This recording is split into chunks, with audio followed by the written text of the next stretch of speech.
Hi, my name's Quentin Munger, and this is my informative speech for the online speech class that I'm taking.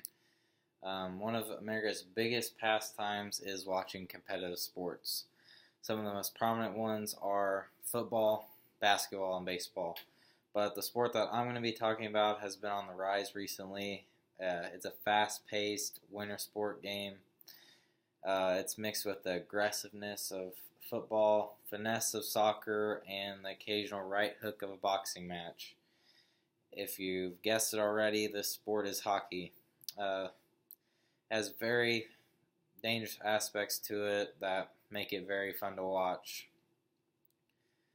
Some of these aspects are the players skate around with knives on their feet pretty much, and they don't wear they don't wear face masks on their helmets. This has led to many broken eye sockets, gashes, and the most well known, if you think about hockey, is lost teeth.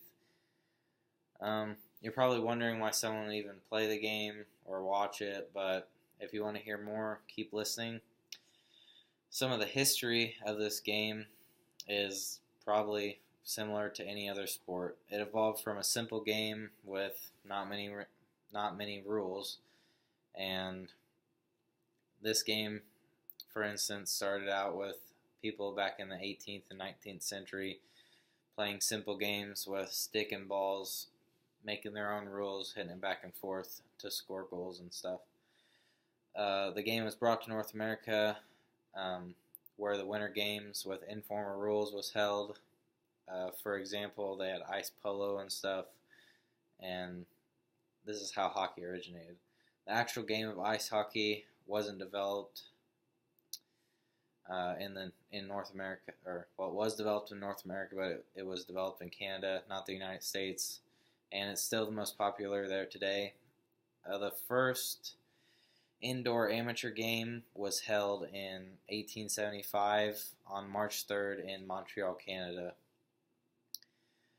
I think, it makes sense to me anyways, that the game originated in cold climates because back in the day they didn't have the technology to make artificial ice like they do today. One of the most pristine trophies or awards that hockey has is the Stanley Cup. Many people associate it with the NHL because one team in the NHL gets to take it home every year. But it didn't always belong to them. It was named after Lord Stanley, who was the Governor General of Canada around 1892 when it was first presented as an award. It's the oldest existing trophy awarded to a professional sports franchise. And the IIHF, the International Ice Hockey Federation, believes it to be the most important trophy to the sport. Around 1926, I believe, after a bunch of mergers and folds, this trophy became the existing championship trophy of the NHL. On to rules. Hockey has many rules like other sports do, just to keep players safe and to keep cheating to a minimum. The rules of hockey has characteristics that are the same wherever you play, but it depends on if you're playing with the IIHF rules or the NHL rules, the National Hockey League. Both of these rules or codes originated from Canadian rules around the 20th century. So I'll bring up my board. Each team has a goaltender, and then you have two defensemen, two wings, left and right, and then a center. Hockey's an offside game, which means forward passes are allowed. But there are rules in play, offside rules. So the offside lines are these blue lines here. So a player from this team could not skate up here and cross the line until someone passed the puck across the line first. If the puck does not cross the opposing team's blue line first before another player, then that means they're offsides.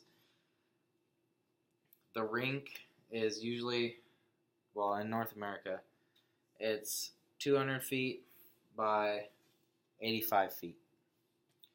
And then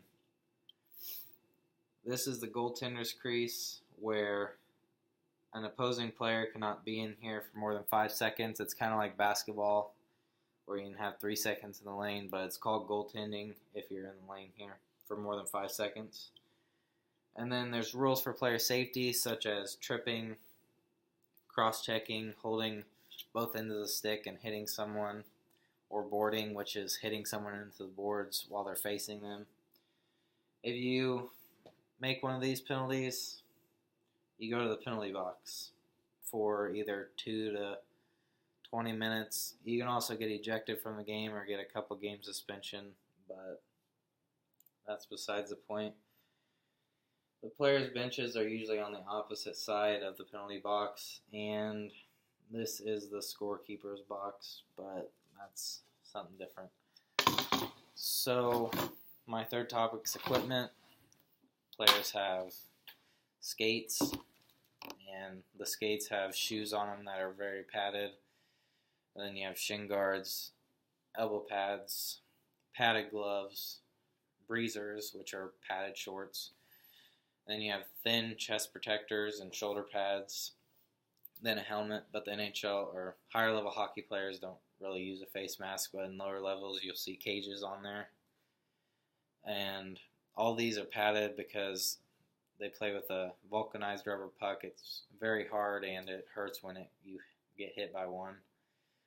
Goaltenders, they use pretty much the same gear. It's just much more thick because their job is to take pucks.